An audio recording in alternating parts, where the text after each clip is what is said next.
ایران کی جو اسٹریٹجی ہے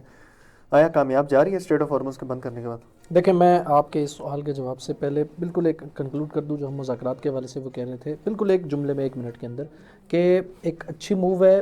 جو فارن منسٹر ہیں ایران کے جناب ڈاکٹر سید عباس عراقچی صاحب پاکستان تشریف لے گئے ہیں، پھر وہاں سے عمان تشریف لے گئے ہیں، آپ نے ویڈیو بھی دکھائی، ہم نے پہلے ذکر بھی کیا، اور عمان کے جو سربراہ ہیں یا بادشاہ ہیں ان کے ساتھ بھی جو ہے وہ ایک اچھی گفتگو ہوئی ہے، انہوں نے رہبر شہید کی شہادت پہ جو ہے وہ تعزیت و تسلیت عرض کی ہے، اور اسی طرح سے انہوں نے ایران کے ساتھ اپنے حمایت کا اظہار کیا ہے، اور ایران نے بھی ان کے ساتھ ایک اچھی گفتگو کی ہے۔ تو میرے خیال میں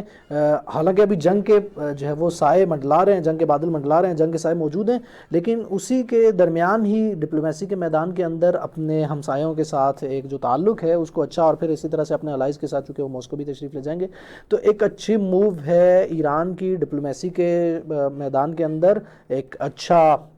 آپ کہیں کہ ایک اچھا تحرک ہے، ایک اچھی ایکٹیویٹیز ہیں یہاں پر۔ اگر ہم اس بات پہ ہیں جو آپ نے ابھی بتائی، اور آپ نے چند ٹویٹس دکھائے، اور بہت سے خود اسرائیلی اور امریکن جتنے بھی نیوز کے جریدے ہیں، یا مثلا حتیٰ ان کے پولیٹیشینز اور صحافی سب اس بات کا جو ہے وہ اقرار کر رہے ہیں اور اعتراف کر رہے ہیں، اب تو وہ یہ بھی ماننا شروع ہو گئے ہیں کہ امریکن اڈے جو ہے وہ نہ صرف یہ کہ ان کو تھوڑا بہت نقصان پہنچا ہے بلکہ وہ تباہ ہو چکے ہیں خطے کے اندر۔ تو جو سب سے ایک اہم چیز، اہم ترین پوائنٹ ہے اس جنگ کے اندر، وہ ہے ابنائے ہرمز، اسٹریٹ آف ہرمز۔ اب وہ اس طرح سے ایران نے اس پہ قبضہ کر لیا ہوا ہے، یا اس طرح سے ایران نے وہاں کی مدیریت کو، وہاں کی مینجمنٹ کو سنبھال لیا ہوا ہے کہ اب آپ گویا سمجھیں کہ یہ ایک جو ہے نا وہ گلے کی ہڈی بن چکی ہے امریکہ اور اسرائیل کے لیے، ٹرمپ اور نتنیاہو کے لیے بالخصوص، اور امریکہ اور اسرائیل اور اس پورے استکباری اور سامراجی نظام کے لیے، کہ جو ہے وہ بالکل یہ گلے کی ہڈی ہے، نہ اسے نگل سکتے ہیں نہ اگل سکتے ہیں۔ اب دیکھیں پوری دنیا کا جو اقتصادی جو ایک مسائل ہے، ایک بحران ہے، مہنگائی کا جو ایک بحران ہے، وہ پوری دنیا میں، امریکہ کے اندر اس وقت، اسی طرح سے یورپ کے اندر، اسی طرح سے خلیج کے ممالک جو ہے وہ اس سے متاثر ہیں۔ دیکھیں دی اٹلانٹک کونسل نے یہ کافی عرصے پہلے کہا تھا، the Iran wars economic fallout won't stop at oil, صرف تیل پہ نہیں رکے گی، agriculture and aluminium are next کے آگے اس پہ، اور جس کے اثرات ابھی آ رہے ہیں، اور جس کی وجہ سے ٹرمپ کی جو فرسٹریشن ہے، ہیلیم، ایلومینیم، اس طرح کی جتنی بھی چیزیں جو ہے وہ ایک یعنی دنیا کی مختلف صنعتوں کے اندر جو مختلف اہم ترین چیزیں یوز ہوتی ہیں، استعمال ہوتی ہیں، اس طرح کی مختلف چیزیں جو ہے وہ متاثر ہیں۔ یعنی ابنائے ہرمز اتنی ایک اہم ترین جگہ ہے۔ ابنائے ہرمز کے اوپر میں ایک جملہ کہوں، چونکہ آپ نے چونکہ بات شروع کی، تو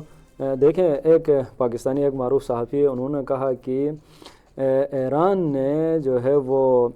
بغیر کسی ایٹمی ہتھیار کے امریکہ اور اسرائیل کو اس خطے کے اندر ایسا جو ہے وہ چیلنج کیا، اور ان کے جو بدماشی تھی اس کو جو ہے نا اس کا جنازہ نکال دیا۔ کس وجہ سے؟ اسٹریٹ آف ہرمز کی وجہ سے۔ بہت سارے لوگوں نے اسے ایران کا ایٹمی ہتھیار بھی کہا ہے، اس سے ان دنوں کے اندر بہت سارے لوگوں نے کہا کہ ایران کے پاس جو ایٹمی ہتھیار ہے اور جسے ایران نے استعمال کر دیا ہے وہ یہ اسٹریٹ آف ہرمز ہے۔ اور اس وقت جو ہے وہ یعنی بہت سی صنعتیں، بہت سارے ممالک میں جو ہے وہ